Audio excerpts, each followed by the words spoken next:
balitang dapat abangan ngayong araw sa Alakdan News Update.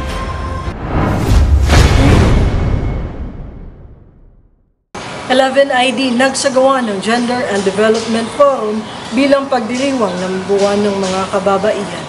Bilang bahagi ng paggunita sa National Women's Month, nagsagawa ng Gender and Development Forum para sa mga kababaihan ng Alakdan Division, kabilang ang mga opisyal, enlisted personnel at mga kawaning sibilyan noong ika-12 ng Marso taong kasalukuyan.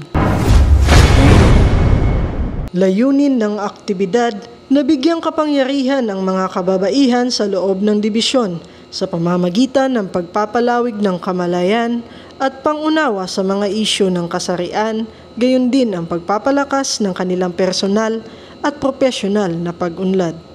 Pinangunahan ni Ginang Nery Peña ang talakayan na may sigasig at dedikasyon habang isinama rin ang mga espiritual na pagpapahalaga na pumukaw sa damdamin ng mga dumalo.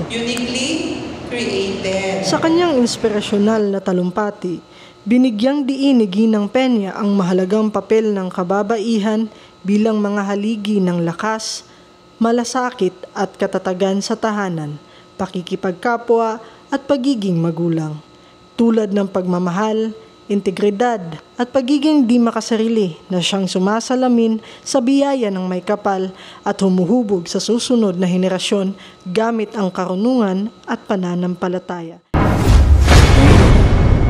Samantala, pinangunahan ni Major General Leonardo I. Peña, Commander ng 11th Infantry Alakdan Division at Joint Task Force Orion, ang pagsasara ng programa kung saan ipinahayag niya ang kanyang buong suporta at paghanga sa dedikasyon at katatagan ng mga babaeng kasapi ng dibisyon. Sa naging pahayag ni Major General Peña, sinabi niya na taglay ng kababaihan ang pambihirang lakas at halaga. Tulad ni Gabriela Silang, kayo ay maaaring maging mga mandirigma, matapang at walang kinakatakutan sa anumang hamon.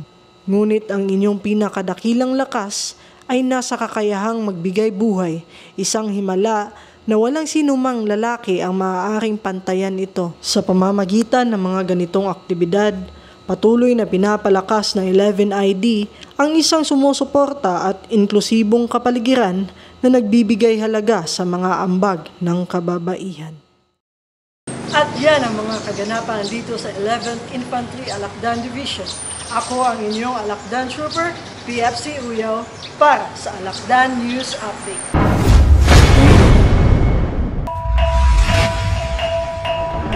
Para sa karagdagang balita, maaari niyo po kaming sundan sa aming official Facebook page. Sundan niyo din kami sa aming YouTube channel.